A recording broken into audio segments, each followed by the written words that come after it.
네, 안녕하세요. 오늘 비혼 출산과 관련해서 세 분과 함께 대화 나누는 시간 마련했습니다. 먼저 간단하게 자기소개부터 부탁드리겠습니다. 우리 오세라비 선생님부터 부탁드릴게요. 네, 안녕하세요. 미래대한행동 여성위원장 오세라비입니다.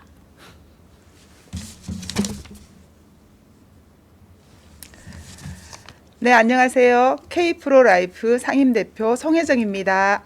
저희 K프로라이프는 낙태 반대 운동과 생명 존중 운동을 하고 있는 여성단체입니다. 반갑습니다. 네, 안녕하세요. 전혜성입니다. 저는 바른인권 여성연합 사무총장이고요. 저희 바른인권 여성연합은 급진 페미니즘과 젠더 이데올로기에 대항하는 전국 여성단체입니다. 네, 먼저 오세라비 선생님께 여쭤보겠습니다. 네. 비혼 출산이 뭔지 알기 네. 쉽게 설명 좀 부탁드릴게요. 네, 우선 비혼이라는 용어부터 좀 정리를 해야 될 것 같아요. 이게 우리 사회에서 어느 틈엔가 미혼도 아니고, 그죠?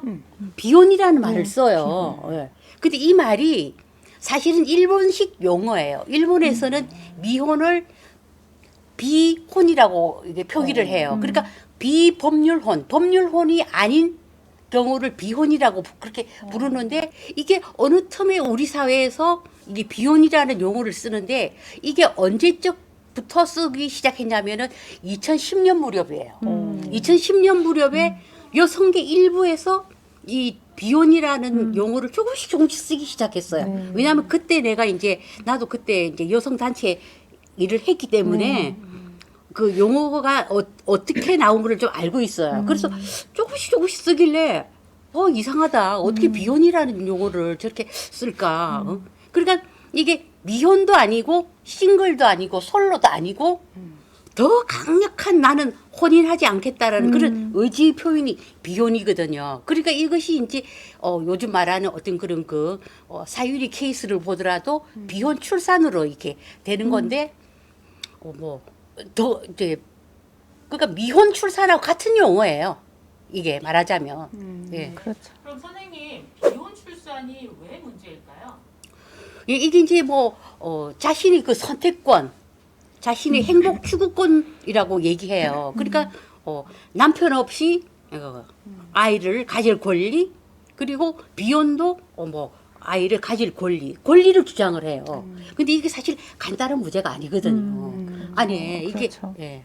아니, 근데 저희들이 그 미혼하고 비혼이라 그러면 제가 네. 일반적으로 딱 이렇게 구별이 딱 되는 게 그 기준이 결혼이거든요. 그러니까 네. 미혼은 결혼을 하지 않는 여자가 아니고 결혼을 하지 않은 상태일 뿐이에요. 그러나 언제나 결혼을 항상 전제로 하고 있는데 비혼은 아예 그 자기 어떤 인생이나 자기 어떤 가치관의 결혼이라는 개념이 네. 완전히 없는 개념으로 지금 이렇게 그렇죠. 예, 네. 저희가 그렇죠. 이렇게 알고 네. 있거든요. 그러니까 네.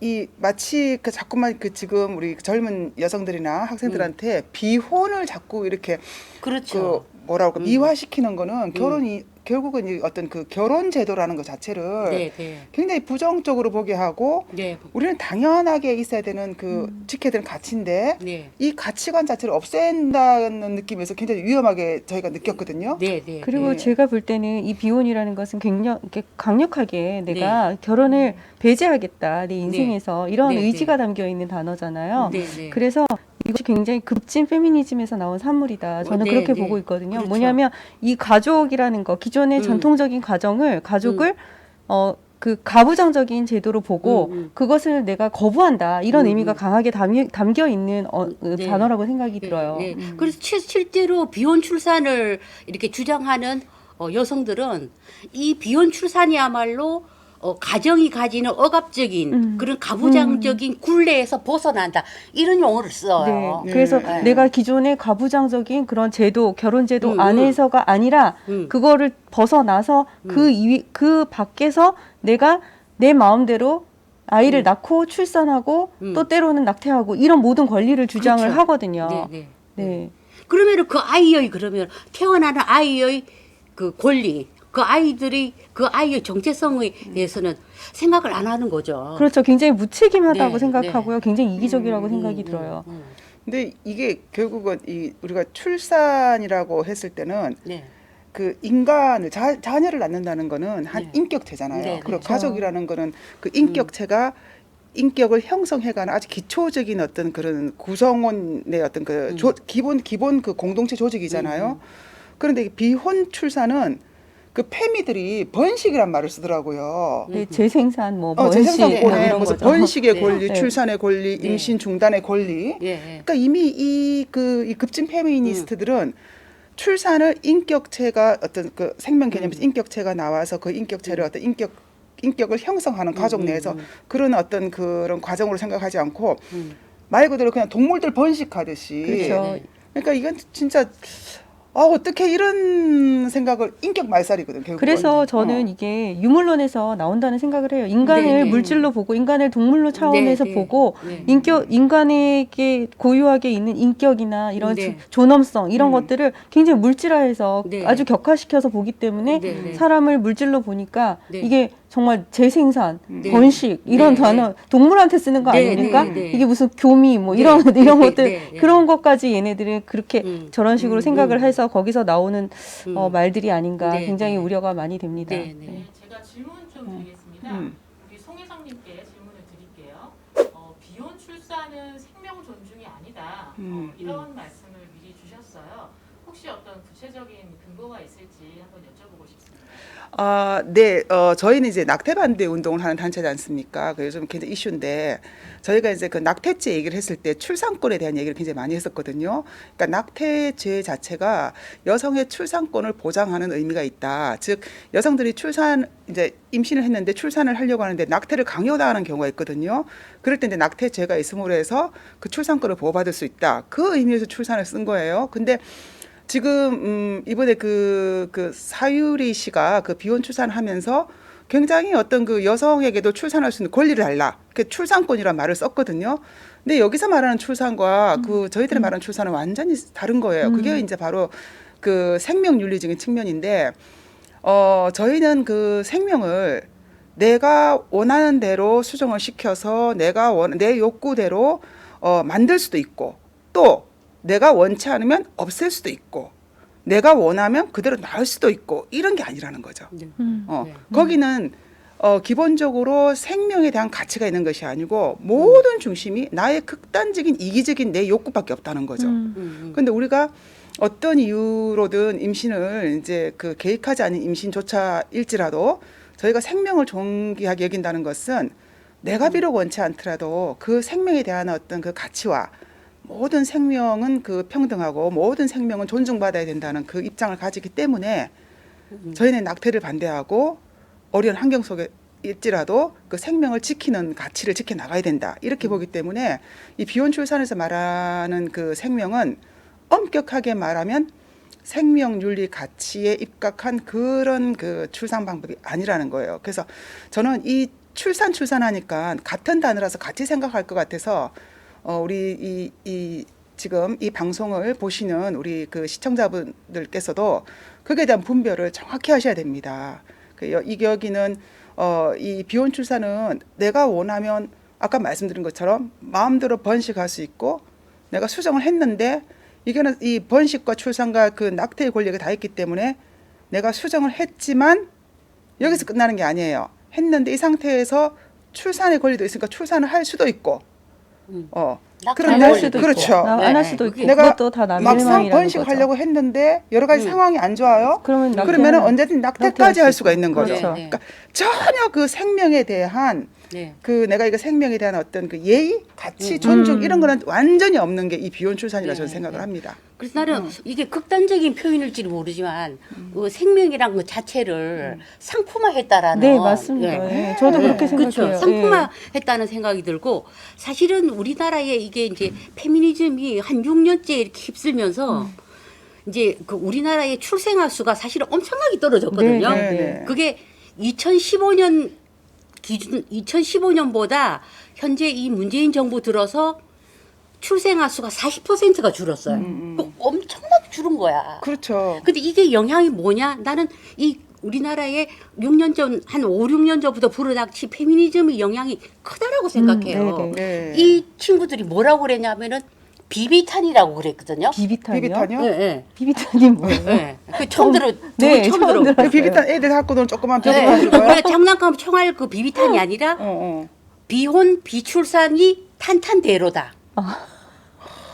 이게 우리나라의 영패미들이 그런 식으로 얘기를 해요.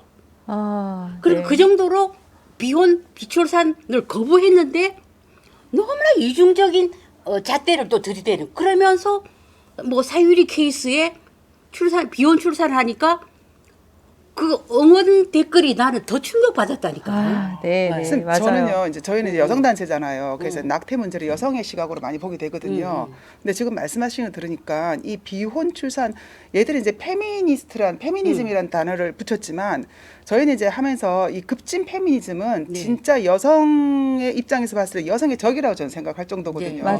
그러니까 지금 아까 그 이제 정자를 기증 이제 받아요. 그거를 뭐 탄탄대로니 아까 뭐 비비탄 말씀하셨는데, 그러면 정자를 기증받을 때 정자에 대한 정보가 있을 거 아닙니까? 네, 네. 아무거나 하진 않을 거 아니에요, 그죠? 네. 그 상대가 누군지 모르지만 모르죠. 네. 기본적인 정보가 있겠죠. 뭐 키가 네, 얼마고, 네. 뭐 지능이 얼마고 이런 아주 네. 외형적인 거. 음. 이렇게 되면 진짜 이건 그냥 상품의 맞춤형 가치거든요. 아기가 나오는 네. 거네요. 네. 어떤 내가 상품을 원하느냐. 네, 네. 그러면은 결국은 그 여성이 내가 굉장히 권리를 선택하는 것인 양 말하지만 결국은 여자도 이게 뭐냐 공장에서 물건 만들어내듯이 여자가 그냥 지금 낙태에 그 반대한 여성들은 여자가 자궁이 공공재냐, 네. 여성이 뭐 국가가 뭐 나라면 낳고 뭐 네. 낳지만 낳지만 이렇게 주장하지만 그게 얼마 사실 되지도 않았어. 한 2년 네. 전에 막 네, 네. 길거리 나와가지고 네, 네, 네. 자궁은 공공재가 아니다. 아니다. 근데 비혼 출산이야말로 응, 여자 자궁을 응.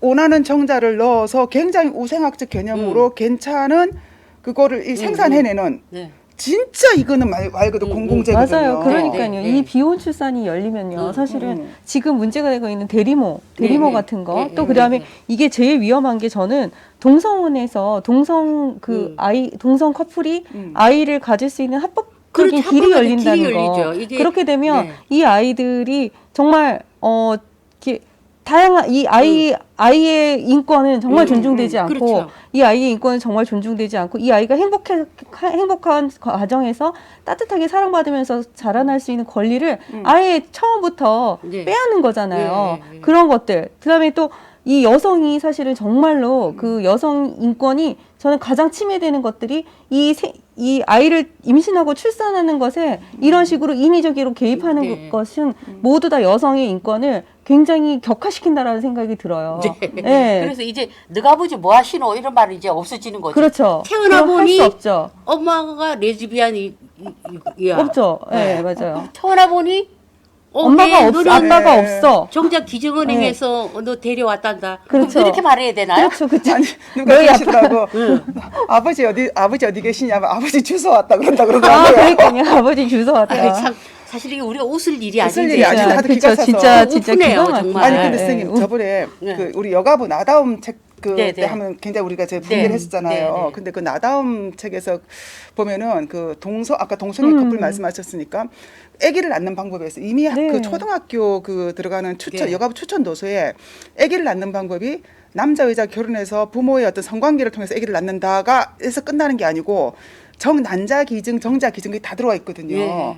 근데 예를 들어서 동성애 남자가 다른 여자의 난자를 기증을 받아서 다른 여자의 뱃속에 착상을 시켜서 애를 네. 낳아요. 네. 그럼 얘의 엄마는 난자를 준 사람이 엄마인지 그 생모가 또 뱃속에 배를 자궁을 자궁을 착상을 빌려준 시킨 것이 엄마인지. 엄마인지 네. 알 수가 없잖아요. 근데 이런 식으로 되면 사실 이게요. 다처제가 되는 거예요. 네, 네. 실질적인 그렇지, 어. 그렇게 되죠. 그러니까 여러 사람의 이 그렇죠. 아버지가 자식이 있는데 여러 사람의 정자와 여러 사람의 난자가 네. 막 혼재되면서 완전히 무질서가 되니까 네, 네. 우리가 말하는 그 생각하는 일부일처제라든지 그게 완벽하게 다 깨져버릴 수 있어요. 네. 그게 그러니까요. 예, 동성혼에서는 안 깨지지만 네. 이 비혼 네. 출산에서는 완전히 깨질 수가 깨지죠. 있거든요. 실제로 그 미국 조지아주에서 한 남자가 전 세계에 36명의 자녀를 정자 기증을 해가 네네네. 근데 이 남자가 네. 정신병자야. 어머, 전과자고 그 이제 그 정자 기증은행에서 다 이렇게 쓴 게 다 허위였어.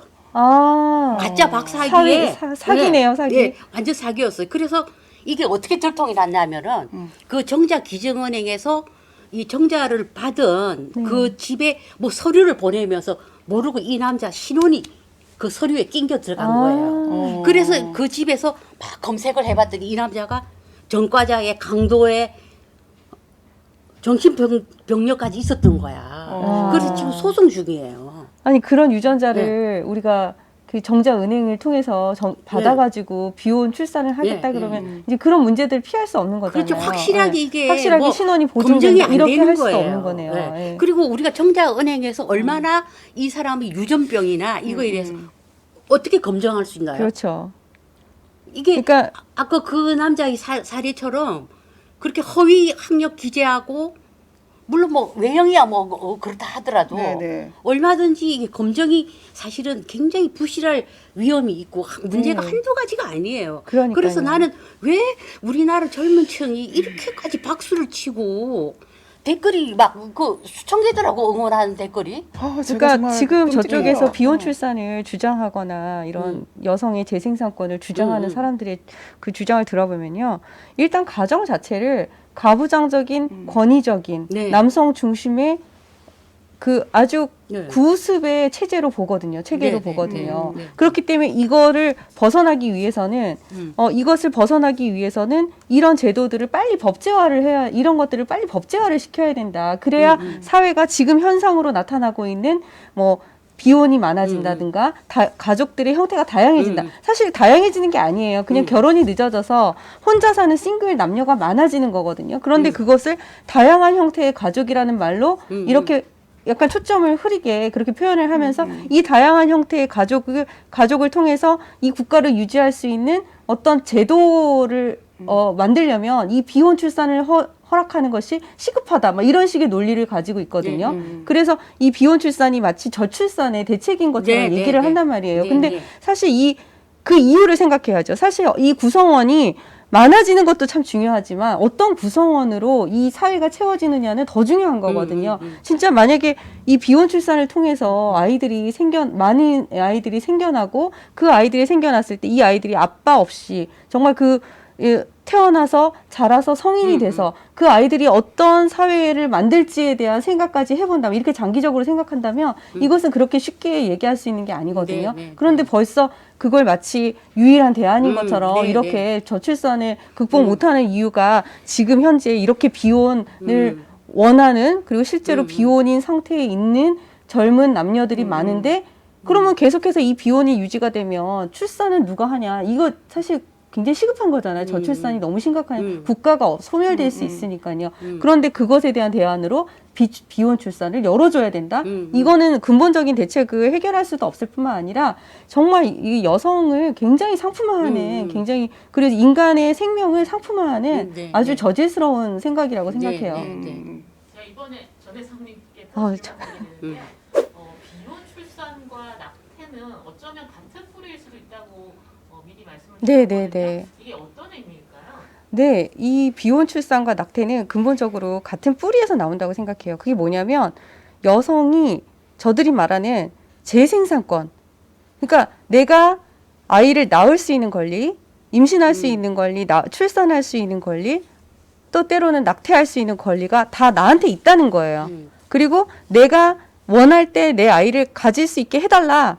이런 요구거든요. 그런데 사실 그런 의미에서 비혼 출산하고 낙태는 뿌리가 같아요. 그러니까 이 아이를, 그러니까 아기를, 한 사람의 인격체로 보는 게 아니라 나의 소유로, 나의 몸의 어떤 일부 정도로 보고 내 마음대로 내가 원하면 만들었다가 내가 원하지 않으면 없앨 수도 있게 이렇게 만드는 거거든요. 그래서 그런 의미에서 이것은 뿌리가 같다라고 저는 이해하고 있습니다. 예. 네, 네. 이게 이제 이게 성재생산이라는 말을 어느 틈인가 쓰고 있는데 여기가 어디서 쓰냐면은 대통령 직속 저출산고령사회위원회와 여성가족부와 한국여성정책연구원에서 네. 성재생산이라는 말을 쓰더라고요. 네, 네, 네. 너무 나는 이 얘기를 충격이죠. 듣고 너무 깜짝 놀랐어요. 네. 왜냐하면은 성재생산이라는 게 마르크스 앵겔스의 계급사회 이론에 네, 나오는 맞습니다. 이야기예요. 네, 맞습니다. 어? 네. 그러면은 이 사람이 막시스트야? 이게 성재생산이라는 것이 마르크스는 어떻게 얘기하냐면은 여성이 이제 상속자도 생산할 수 있고 노동계급에서 노동력도 생산을 하잖아요. 그렇죠. 그래서 이것을 성재생산으로 보고 네. 이것이 여성 억압의 원인이 될 수 있으니까 여성은 무급 가정 노동에서 해방되어야 되는데 네, 이게 그렇죠. 마르크스의 성재생산 네. 이론이에요. 네네네. 근데 이것을 저출산 고령사회위원회에서 모두를 위한 성재생산권 이야기 이러면서 심포지엄까지 한 거예요.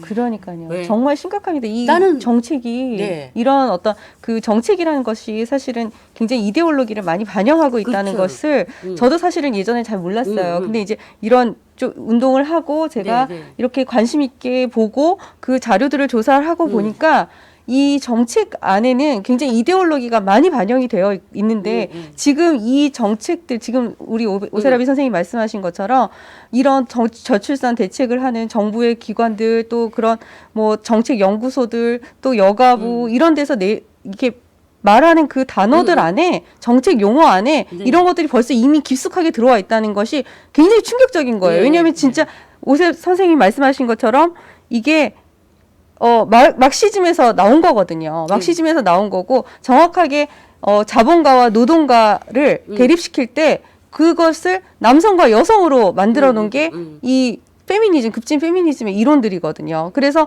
여성이 자본가로 치면 남성의 어떤 그 권력, 그다음에 기득권 이런 거 이 헤게모니를 깨고 그것을 여성을 해방시키려면 그동안에 남성이 권위적으로 가부장적으로 남성 중심으로 만들었던 이 가정에서 가정을 해체해야 되는데 거기서 여성이 이 출산의 권리 그다음에 이런 것들로부터 완전히 자유로워져야 된다고 생각하는 거거든요. 그래서 그거를 전부 자기 권리로 자기 권리화를 만들어서 내가 원하는 때 내가 출산하고 내가 양육하고 내가 결혼하고 할 수 있는 것들을 모두 내 권리라고 생각하는 거예요. 남성은 너네들은 조용히 해라. 입 다물어라. 니네들이 참견할 게 아니다. 우리한테 권리가 있다. 이렇게 얘기를 하는 거거든요. 그래서 사실 굉장히 이거는 급진 페미니스트들이 가족을 해체하고 그 가족을 해체함으로 인해서 여성이 해방된다라는 생각을 하고요. 그것이 사회의 어떤 기본 질서, 여태까지 내려왔던 전통적인 질서를 뒤집는데 굉장히 큰 원동력이 될 거라고 생각하는 거죠. 근본적인 대책이 될 거라고 생각을 하는 거예요. 네. 근데 지금 이제 그 성재생산권이란 말씀하셨는데 사실 저도 재생산권이라는 단어를 들어본 적이 없었어요. 없는데 이제 제가 2018년도부터 이제 그 낙태 반대 운동을 하면은 그 낙태죄 위원이라고 들고 나오는 거기는 모두를 위한 낙태예요. 여기는 모두를 위한 성재생산권이지만 걔네들을 현수막에 꼭 있는 게 재생산권을 보장하라. 네네. 이런 말이 있었어요. 그게 2018년부터 네네네. 여기 보면은 정확하네요. 네, 근데 이게 이제 시작을 한 거예요 이미. 제가 이게 왜 단어가 이제 문제인가 하면 그 단어를 쓰는 특수한 그 이데올로기 집단이 있단 말이에요. 네. 그런데 저희가 이제는 얘기를 할 때 재생산권, 그다음 낙태도 임신 중지 이렇게 얘기를 할 수밖에 없는 게 모든 어떤 공문이라든지 어떤 그 모든 어떤 그런 제도화된 그런 데서 오는 그 글귀라든지 대는 너무 당연하게 재생산권, 여성의 그렇죠. 재생산권, 그다음에 뭐 임신 중지를 위한 여성 자기 결정권이라 쓰기 때문에 소통을 하기 위해서는 저희도 그 단어를 쓸 수밖에 없는 거예요. 그렇죠. 그래서 정부가 정부나 어떤 국가기관이나 공공기관에서 단어를 어떤 단어를 선택하는가에 따라서 이미 이 방향이 설정이 돼버린 거. 그렇죠. 원하지 않는 네, 우리 이 네, 단어를 네, 써야 되기 네, 때문에. 네. 그래서 오늘 이렇게 말씀을 들으니까 이 단어 나는 이해도 안 되고 뜻도 안 되는데 무언가를 소통하고 주장하기 위해서는 이 단어를 쓸 수 없는 게 쓸 수밖에 현실이에요. 없는 지금. 현실. 근데 네. 우리는 사용해서는 안 돼요. 그렇죠. 사실 그리고 저희는 나는 사용은 그 성재생산이라는 말이 굉장히 저는 여성으로서 모욕감을 느꼈어요. 네, 저도요. 네, 여성이 무슨 네. 공장입니까? 그러니까요. 그러면서 또 페미들은 또 이런 이중잣대를 들이대는 거야. 페미라면 성재생산이라는 말을 쓰면 쓰지 안 말아야죠. 되지. 그렇죠. 네. 진정한 네. 페미는 네. 재생산권 이런 말은 쓸 수가 예. 없죠. 근데 이제 모두를 위한 성재생산권 이야기라는 그 정책 토론에 네. 그 나간 사람이 다 페미들이야. 여기 보면은 이게 다 아는 사람들이잖아요. 특히 뭐 탁틴 네일 같은 네, 경우에는 탁틴 우리가 네일. 잘 알잖아요. 네, 너무 잘 알죠. 그리고 거기 상임 대표 이모 씨 네. 같은 경우에는 얼마나 페미예요. 그렇죠. 페미들 다 모아놓고 성재생산을 얘기하는데 이 사람들은 가만히 있었나? 그래서 자료집이 있나 없나 막 찾아봤더니 네. 그 비공개더라고. 아, 네. 뭐 무슨 꿍꿍인지는 몰라도 하여튼 비공개야. 이쪽 자료는 비공개가 비공개가 많더라고요. 많더라고요. 네, 근데 비공개가 많아요. 진짜 맞아요. 일반인들이 이해하기 쉬우려면 재생산권 어쩌고 저쩌고가 아니고 여성의 임신과 출산과 양육과 낙태 문제에 대해 이렇게 그렇죠. 하면 알아듣는데 그렇죠. 이런 단어를 절대로 안 쓰거든요. 그렇죠. 네. 근데 이런 게 알게 모르게 이 국민들을 자기들의 어떤 그 이데올로기적으로 이게 세뇌를 결국은 하는 용어 것 같아요. 전술이에요. 용어 전술인 거예요. 네. 그래서 용어를 이미 일종의 용어를 그렇게 계속해서 쓰고 그거를 계속 언론에 노출을 시키고 이제 그것을 그런 이데올로기를 가진 사람들이 정책을 만드는데 참여하게 되면서 그런 단어들을 계속해서 용어들을 재생산해내고 우리는 그것을 소통하기 위해서 이렇게 저희도 쓸 수밖에 없는 이런 상황까지 이르는 거잖아요. 이게 사실은 젠더도 굉장히 그렇죠. 용어 전술에 지금 안에 이제 있는 거거든요, 네. 저희들이. 그래서 저희들도 사실 이런 문제를 얘기할 때 굉장히 껄끄러운 게, 쟤네들이 용어를 써야 되는 이 써야 현실, 되죠. 이게 굉장히 사실은 화가 나거든요. 그렇죠. 젠더라는 말도 나는 네, 사용 그렇죠. 안 하고 싶어요. 저는 네, 비혼이라는 말도 성인지 이런 거 안 하고 싶어요. 안 쓰고 네. 싶어. 네. 그냥 남녀의 네. 정상적인 성관계를 통해서 그 아기를 갖지 않는 것이 정상인가 이렇게 말하면 되는데 그렇죠. 거기다가 비혼 막 이쁘게 만들어 놓으니까 네. 그냥 애들이 환호를 하고 있어요. 굉장히 네. 아니 이 세련되고 자발적 멋진- 자발적 비혼모는요 너무 웃기는 게 사실 미혼 상태에서 아이를 가진 거는 미혼모나 비혼모나 똑같지 않습니까? 네, 그 결과적으로 똑같은 보면 얘기인데. 상황으로 보면 근데 그러니까. 미혼모는 굉장히 뭔가 아주 힘들고 어렵게 이 미혼의 상태에 이르러서 누군가의 도움 없이는 살아갈 수 없고 막 이렇게 궁색하고 초라하게 그려지고 그런데 비혼모는요 어떤 이미지가 지금 만들어지고 있냐면요 뭐 새로운 고액의 트렌드? 연봉에 신상품이야? 고액 연봉을 받는 예. 그러니까 아이를 내 혼자도 키울 수 있는 굉장히 성공한 여성이 어떤 누릴 수 있는 권리처럼 이렇게 그려지거든요. 그 말씀 굉장히 하시니까 문제인 것 같아요. 이들의 그 아까 제가 굉장히 이기적인 욕구를 표현하는 거라고 했잖아요. 비혼 출산이 마찬가지로 비혼 출산의 모든 가치는 돈이라는 거예요. 네, 네, 그게 맞습니다. 그 항상 근거가 뭐냐면은 저 여자는 자기 돈도 있고 능력도 있으니까 애를 키울 수 있으니까 출산을 하면 뭐 좋은 거 아니야? 그런데 또 미혼모나 그런 거는 돈도 없고 능력도 안 되면서 애를 낳아서 왜 고생을 시켜? 그리고 또 낙태를 반대하면은 난 돈도 없고 애를 키울 수 없다. 네가 키워줄 거야. 이런 그렇죠. 식으로. 그러니까 모든 그 기준이 생명이 아니고 돈이에요. 물질이라니까요. 그러니까 그 돈에 물질. 이 비혼 출산을 각광받는 이유가 돈이 많은 여자, 능력이 많은 여자가 너무 괜찮은 거야. 그렇죠. 돈 많고 능력이 많은 여자가 애 얼마든지 그러니까 돈이 많으면 애를 잘 키울 수 있다. 그렇죠. 굉장히 유물론적인 그런 네. 그 사고 방식으로 네네. 모든 면에 일괄적으로 똑같이 본다는 거죠. 가족도 물질로 보는 거죠. 이게 물론 경제 생활이 굉장히 경제가 중요하고 아이를 키우는데 양육비가 많이 들어가는 건 사실이에요. 그렇지만 이 아이를 돈으로만은 키울 수 없거든요. 사랑을 돈으로 살 수 없는 것처럼 생명을 돈으로 살 수 없는 것처럼 이렇게 아이를 돈으로 살 수 없고 그런데 이것을 다 물질로 보는 거죠. 그래서 돈이 많으면 경제적으로 여유가 있으면 다산을 하고 아이를 낳을 수 있고 잘 키울 수 있을 것 같은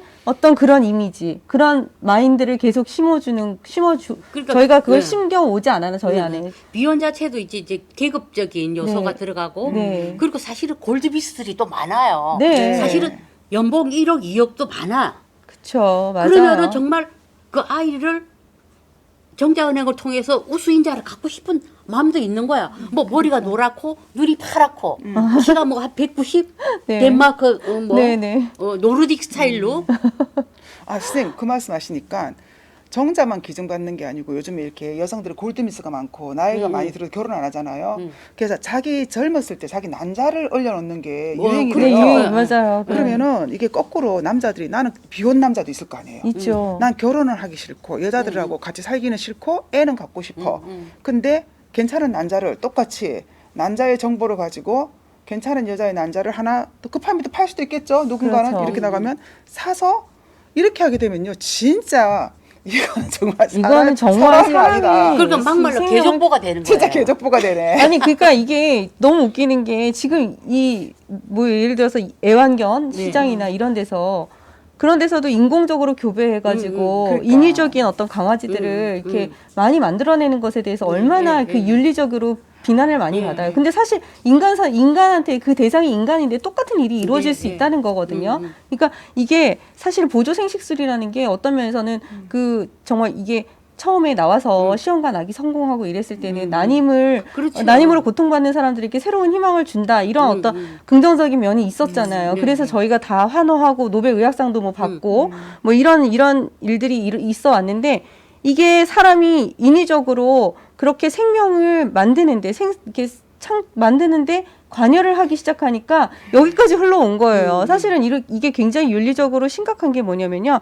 이 시험관 아기 같은 걸 하잖아요. 그랬을 때 이 시험관 아기 성공률을 높이기 위해서 난자에다가 이게 여러 배아를 만들 수 있게 그렇게 주사를 하는 경우가 많은가 봐요. 그러면 여기서 태아가 그러니까 여러 개가 배아가 만들어지는 거예요. 근데 그 중에서 하나만 살리고 그렇죠. 나머지는 죽이는 거예요. 그 이거를 그렇겠죠. 선택적 유산이나 이렇게 얘기를 표현을 하더라고요. 그러면 이 나머지 애기들은 낙태되는 아기들이랑 똑같은 거예요. 그러니까 이거를 내가 선택할 수 있다는 거 이게 참 너무나 비윤리적이죠. 네, 그러면 저희 오세라비 선생님께 질문 좀 네, 네. 드릴게요.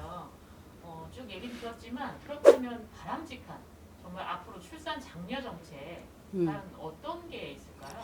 이게 지금 나는 그 대통령 직속 저출산 고령사회위원회에서 도대체 뭘 하고 있는가 이렇게 들여다보면은 정말 이게 한심한 게 그 이제 정현백 여가부 장관 시절에 차별 없는 비혼 출산 그 해법을 찾아서 라는 토론회를 이미 한 거 이게 2018년이야. 근데 그때가 이제 김상희 이제 대통령 직속은 이제 위원장은 대통령이고 부위원장은 장관급이에요. 네네. 그 김상희 이제 지금 현재 그 더불어민주당 네네. 국회의원이 네. 그 저출산 고령사회위원회 부위원장을 부위원장이었어요. 그 시기였어.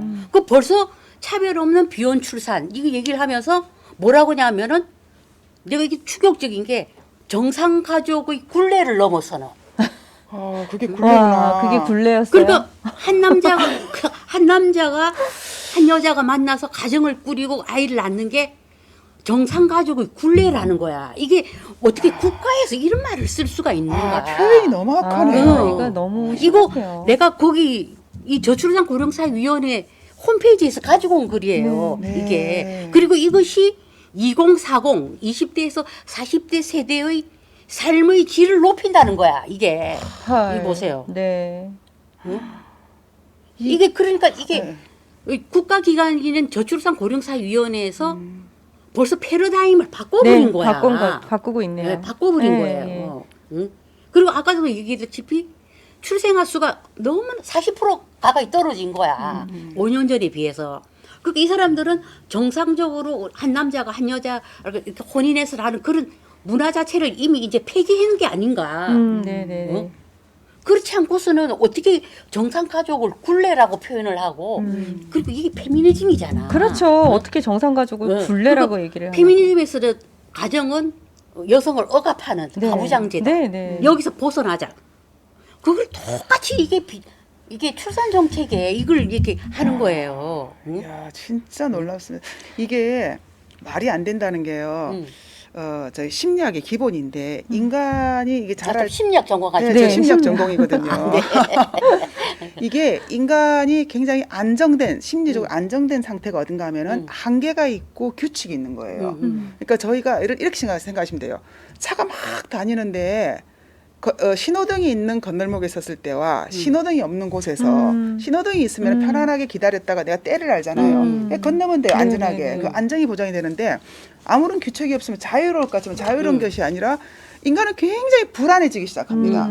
근데 이 불안이요, 모든 중독의 근원이 불안인 거 아십니까? 네, 그렇죠. 예.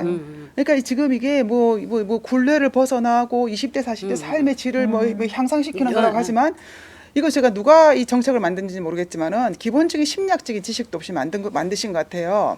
이게 국가가 법이 있고 그런 법도 필요 없죠. 근데 법이 있고 어떤 규칙이 있고 정책이 있고 이렇게 하는 거는 국민들이 안전하게 그리고 자기의 정체감을 잘 형성해가면서 건강하게 자랄 수 있는 아주 기초적인 이 방법이거든요. 근데 이 모든 거 싹 다 없애버리고 그게 마치 자유롭고 이런 것처럼 근데 지금 이 보시면은 이런 정책을 그 외국 사례 같은 것도 보면은 그 이후에 그 10대나 20대들의 그 어떤 중독 현상이라든지 중독이나 그런 자살이나 어떤 혼란스러운 그쵸 음. 자살이라든지 그런 것들이 굉장히 많이 일어나고 있는 것도 같이 좀 연구를 해보실 좀 필요가 그래서 있습니다. 이게 저출산 고령사회위원회를 나는 벌써부터 이 자체가 나는 없어져야 된다는 그런 주의였어요.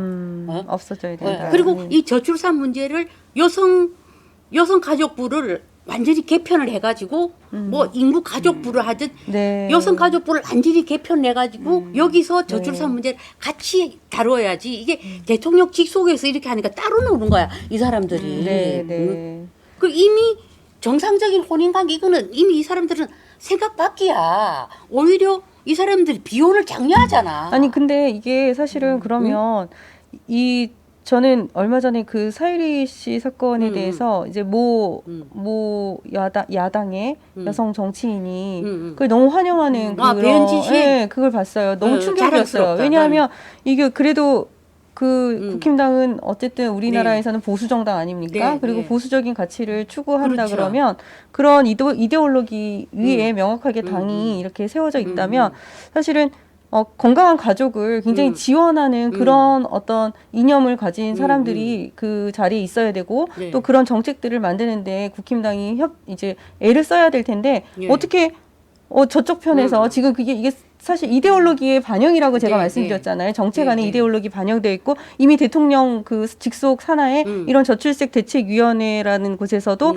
벌써 정상가족을 굴레로 보고 그렇죠. 그것을 뛰어넘어서 새로운 대안으로 20대에서 40대가 자유롭게 좀 더 뭔가 비혼 출산이나 이런 것들을 선택할 수 있도록 해주는 게 마치 20대, 40대 사람들의 삶의 질을 높여주고 네, 네. 국가가 저출생 문제를 극복할 수 네, 있는 네. 것처럼 보고 있는 이것을 보면 사실 지금 집권 여당과 정부가 어떤 이데올로기 위해서 이런 정책들을 네. 만들고 있는지가 보일 텐데 네. 지금 야당인 보수당인 그런 에 속해 있는 정치인이 그것에 찬성하는 멘트를 한다라는 것은 네, 네. 이데올로기가 없다는 것인가요? 그렇죠. 근데 저희는 이제 이데올로기나 어떤 그런 가치관 측면에서 봐서 그런데 보면은 기사 나오는 글을 이렇게 보면은 사유리 씨가 그 굉장히 뭐 난자가 나이가 많다 그러더라고요. 그래서 아기를 갖기가 굉장히 어렵고 지금이라도 자기 난자를 뭐 보관을 해야 되고 그리고 또 자기는 좀 당장 누가 사랑하는 사람 있는 것도 아니고 결혼할 입장이 아니고 그래서 비혼 출산을 했고 또 제가 또 듣기로는 또 사유리 씨는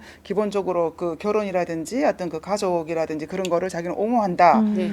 이렇게 말하니까 이제 사람들이 많이 헷갈리시는 것 같아요. 저희도 지금 이 방송을 하는 게 사유리 씨를 개인을 어떻게 언급하자는 건 아니고 이 비혼 출산이 나오니까 뭐 또 저기 민주당에서는 또 이렇게 뭐 비혼 출산을 제도적으로 발의를 한다 이렇게 이게 문제를 다른 방향으로 이제 끌어들여서 이렇게 제가 얘기를 하는 건데 아주 그 개인적인 입장은요.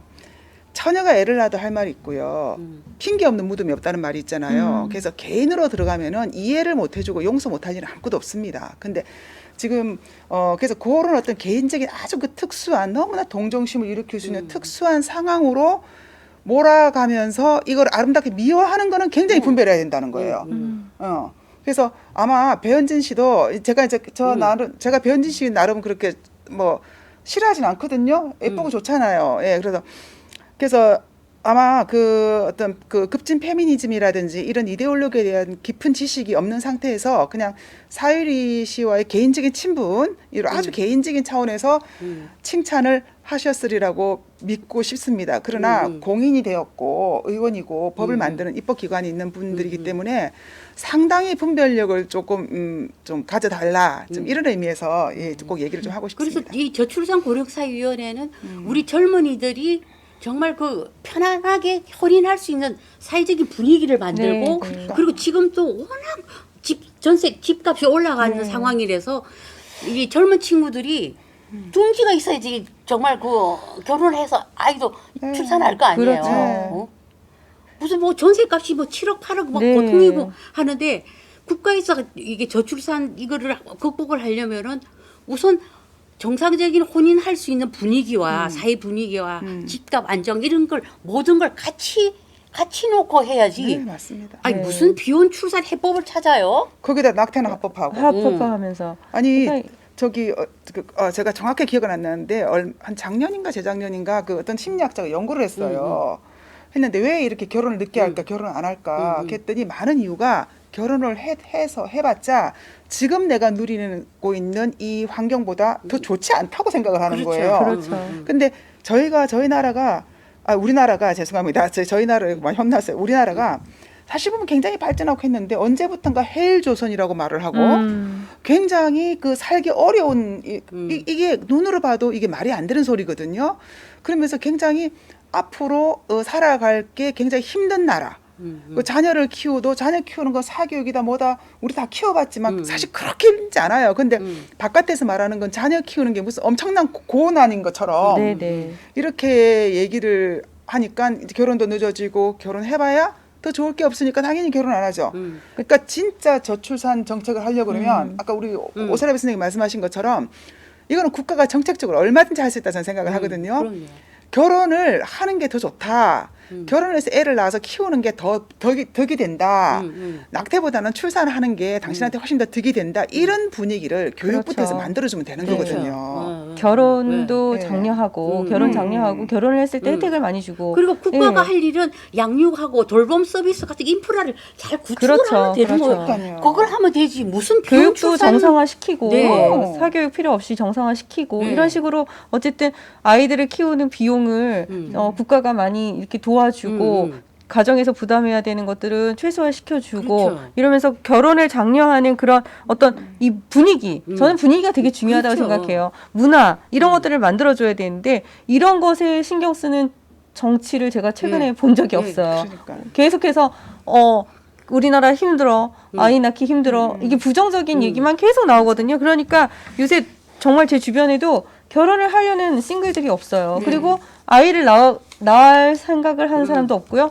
아이를 낳더라도 많이 낳는 건 원하지 않아요. 근데 그런 분위기를 바꾸려면 지금이라도 계속해서 그 결혼을 장려하고 결혼했을 때 결혼한 사람들에 대한 혜택을 주고 많이 주고 그러니까 혼자 사는 것보다 둘이 사는 게 낫다 이런 생각을 들게 하는 그런 제도적 그렇죠. 장치들과 그런 분위기, 그런 그렇죠. 운동들을 해야 되지 않나. 그렇죠. 그래서 저는 이 벗어나야 되는 정상 가족은 벗어나야 네. 되는 게 아니고요. 네. 정말 정상 가족은 정상 가족이고요. 정상이죠. 네. 예, 남성과 여성이 만나서 결혼을 해서 가정을 이루고 그 안에서 아이들을 낳고 아이들을 키우고 그렇게 해서 가정이 계속 건강성을 가지고 갈 수 있도록 국가가 도울 책임이 있다고 생각해요. 왜냐하면 네. 이것은 미래 사회 구성원을 내가 그 국가로서는 계속해서 확보하는 일이잖아요. 네, 굉장히 네. 중요한 일인데 그렇죠.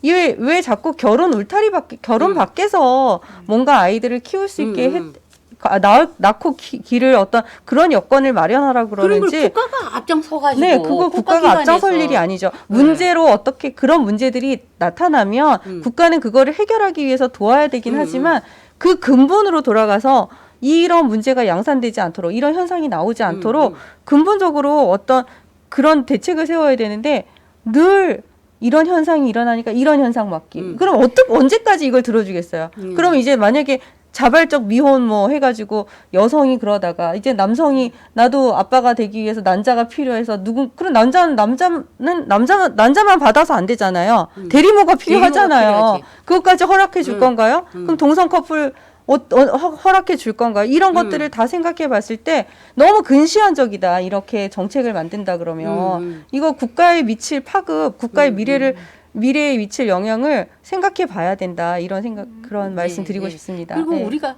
정말 최근 들어서 남녀 관계가 이렇게 우리 건국 이래 이렇게 남녀 갈등이 벌어지고 거의 무슨 홍해 바다 갈라지듯이 쭉 갈라졌잖아요. 그렇죠. 이걸 누가 만들었냐는 거야. 이런 분위기를. 요즘에 초등학생들도 이렇게 선 긋는 거 아시죠? 그러면서 이렇게 만지면 야 이거 성추행이야 이런 식으로 이런 식으로 얘기하는 거 아시죠? 애들이. 그리고 이런 분위기를 누가 만들었냐고요. 이게 여성계, 페미계. 그리고 언론. 언론. 그렇게 제가- 만들어 놓고서는 이제 와서 비혼 출산 해법이야? 제가 얘기를 들으면서 제일 화가 나는 게 사실 저 언론이거든요. 왜냐하면은 언론에서 계속 다루는 게 언론만 보고 있으면요. 대한민국 여자들은 모두가 강간의 위험에 놓여 있는 여자 같아요. 강간 때문에 낙태하는 거 0.2%밖에 안 됩니다. 그리고 그 지하철 가면요. 모든 여성 화장실에 몰카가 있는 것 같습니다. 예. 그리고 요즘 또 나오는 게 영아 학대 엄청나게 나오거든요. 그러니까 결국 그거예요. 이렇게 낳아서 이렇게 할 바에 낙태해라 지금 그 말인데 정말 좋은 사례가 많아요. 실제로는요. 결혼을 그 경제학자 연구도 있어요. 혼자 싱글로 살 때보다 결혼을 해서 사는 게 훨씬 더 경제적으로도 똑같이 돈을 버는데도 윤택하죠. 더 네. 저축량이라든지 네, 네. 윤택함이 훨씬 네, 크다는 네. 게 나와 있거든요. 근데 그런 거, 그다음에 미혼모라도 성공한 케이스, 뭐 내가 그 어려운 환경에서도 출산했지만 뭐 잘 사는 케이스, 네. 뭐 결혼 일찍 했는데 그 좋았던 케이스 이런 것도 훨씬 많은데 이거는 절대로 말을 안 해요. 그러니까요. 그러니까 저는 뭐 자발적 비혼 출산이 아니고 저는 이렇게 말하고 싶어요. 세뇌당한 비혼 출산. 네. 세뇌당한 비혼 출산. 네, 오늘 다양한 의견 정말 많이 들었습니다. 마지막으로 세 분 다 여성으로서 같은 여성분들에게 꼭 이 말은 하고 싶다 하는 하고 싶은 말 있으시면 네. 한 말씀씩 네. 부탁드리겠습니다. 제가 이제 사유리 케이스를 보고 쭉 이제 이렇게 여초 사이트나 네. 또 뭐 이렇게 여성들 젊은 여성들 반응을 한번 이렇게 좀 많이 좀 수집을 해봤어. 그 중에 몇 개가 이렇게 좀 소개를 하면 어차피 한남들 무책임하고 양육비도 안 주면서 뭐 그런 얘기나 부모를 있다가도 없는 게 부모야. 응? 비혼 출산이 어때서? 뭐 이런 반응? 네. 야 이제 가족 형태에서 바뀌었으니까 비혼 출산 이거 대세 아니야? 그리고 뭐 아비가 있어도 아비 노릇 못하는 집도 많아. 그거보다 낫지 않아? 뭐 이런 식의 반응인 거예요. 뭐 딱히 뭐 이렇게 사유리를 막 이렇게 옹호하거나 그런 건 아니지만 이 화살을 엉뚱하게 이제 남자들한테 네, 네, 또 뭐 네, 책임을 또 네, 네, 네. 전가시키더라고. 네, 네, 네. 그래서 우리가 뭐 난임 부부나 이런 경우에는 사실 이게 우리나라에도 한국 공공정자은행이 있어요. 예, 예. 그리고 내가 또 거기를 홈페이지로 들어가 봤어. 갔더니 수시 모집하고 있지. 네. 19세 이상. 건강한 정자를.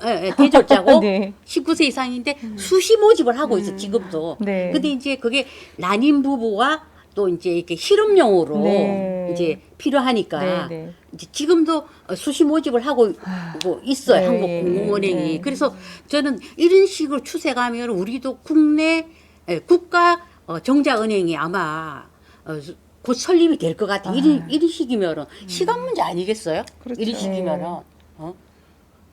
그래서 이제 이게 대한 산부인 학회나 병원에서는 어차피 이게 이제 이 시술을 보조 생식 시술을 산부인과에서 해야 되기 네. 때문에 여기는 생명윤리법이 좀 굉장히 강화돼 있대 그렇죠. 이게. 그렇죠. 그리고 황우석 사태 났을 때 그렇죠. 그때 왜 연구원이 난자 채취하고 막 네, 그런 네, 일이 있었 난리 났었죠. 맞아요. 그러니까 그때 2005년에 이걸 굉장히 강화를 시켜놔가지고 아마 이제 이 비혼 출산을 주장하는 측에서 대한 산부인과 쪽에 엄청나게 저는 압력을 가할 거라고 네, 생각해요. 네, 네. 이거 해라 비혼 네. 하게끔. 보건복지부에도 압력을 예. 넣겠죠. 예, 그래서 이게 굉장히 그 이제 산부인과 학회가 저는 압력을 받을 거라고 생각하고 네.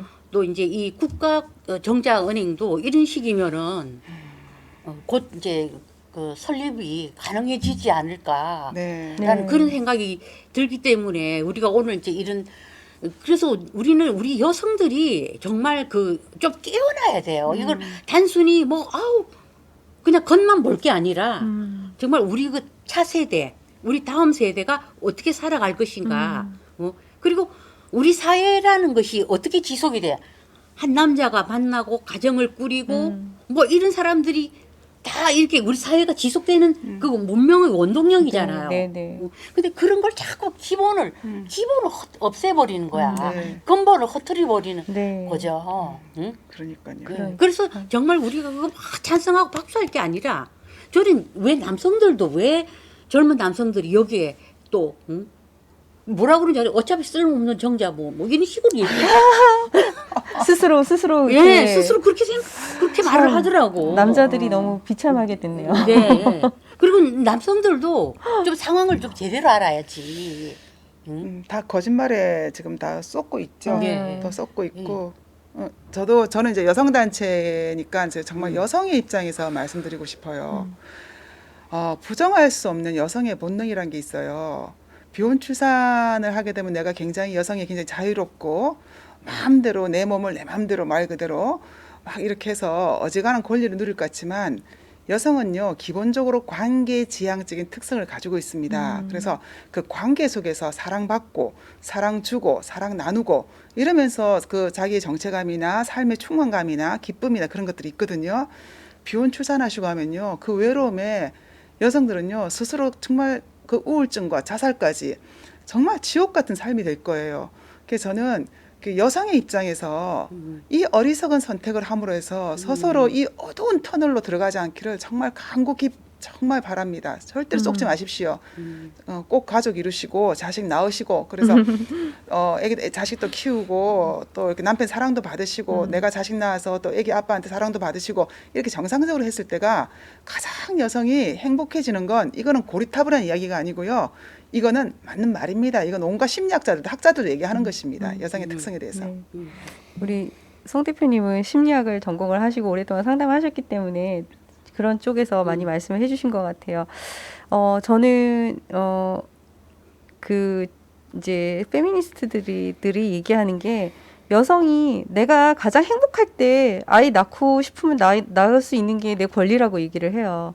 근데 그 행복할 때라는 게 얼마나 막연한 기준인지 다들 아실 거예요. 인생이 그렇게 내가 행복할 때가 있고 행복하지 않을 때가 있고 그런 때가 오면 내가 뭘 할 수 있고 이렇지 않거든요. 인생이란 전 뭐 이렇게 그렇게 오래 산 건 아니지만 저도 이렇게 아이를 낳고 기르고 결혼하고 이런 모든 이 시간들을 지나면서 내가 행복했을 때 결정한 것이 없었어요. 그냥 결정했더니 행복하더라고요. 결정했더니 그것을 감당했더니 나중에 행복이 오더라고요. 결혼 생활도 힘들었을 때가 있었고 남편과의 관계가 힘들었을 때도 있었고 자녀 양육도 힘들 때가 있었어요. 그리고 저는 아이를 출산하면서 죽을 뻔하기도 했었어요. 그렇지만 그것을 결단하고 내가 그 일을 행했을 때 저한테 행복이 오더라고요. 그래서 우리 젊은 여성분들이 특별히 이런 페미니스트들의 주장에 속지 않으셨으면 좋겠어요. 네. 정말 간곡히 부탁하는 게 내가 행복해질 때 뭘 해야 된다라는 것은 그것은 사실 말이 안 돼요. 내가 인생을 결정할 수가 없거든요. 내 인생을 결정할 수 있다라면 굉장히 그게 정말 좋고 되게 내가 당당하고 나한테 그런 권리가 있죠. 그 내가 선택할 수 있는 권리가 있으니까. 그렇지만 인생이 그렇게 내가 생각한 대로 가지 않거든요. 네, 그래서 내가 결혼을 선택하고 내가 자녀를 갖기로 선택하고 내가 아이를 낳고 기르기로 선택하면 힘든 과정도 있지만 분명히 행복해진다. 그것을 말씀드리고 싶고요. 우리나라 대한민국의 여성들이 이런 그 페미니스트들의 그런 사실은 이데올로기가 반영된 메시지들인데 그 메시지들을 속지 않고 정말 내가 자랐던 것을 또 생각하시고 내 부모님이 나를 낙태하지 않고 낳아주신 것, 또 나를 힘든 가운데에서도 길러주신 것, 우리 사회가 좀 더 많은 감사를 회복했으면 좋겠어요. 그래서 내가 지금 현재 여기까지 올 때까지 나 혼자 살지 않았다는 거, 많은 사람들의 수고가 있었고, 많은 사람들의 노력이 있었고, 그 안에서 내가 여태까지 살아왔다라는 것을, 그것을 잊지 않고 그것에 감사하면서 내 인생도 나도 누군가를 돕는 사람의 인생으로 그렇게 살 수 있는 그런 마인드를 가지시면 좋겠습니다. 네. 예. 자, 오늘은 세 분과 함께 비혼 출산의 문제점과 향후 출산 정책에 대한 방향까지 얘기를 나눠봤습니다. 네. 세 분이 부호를 맞추신 걸로 알고 있어요. 네, 네. 자, 시청자분들께 인사 부탁드립니다. 네. 출산은 남녀가 함께.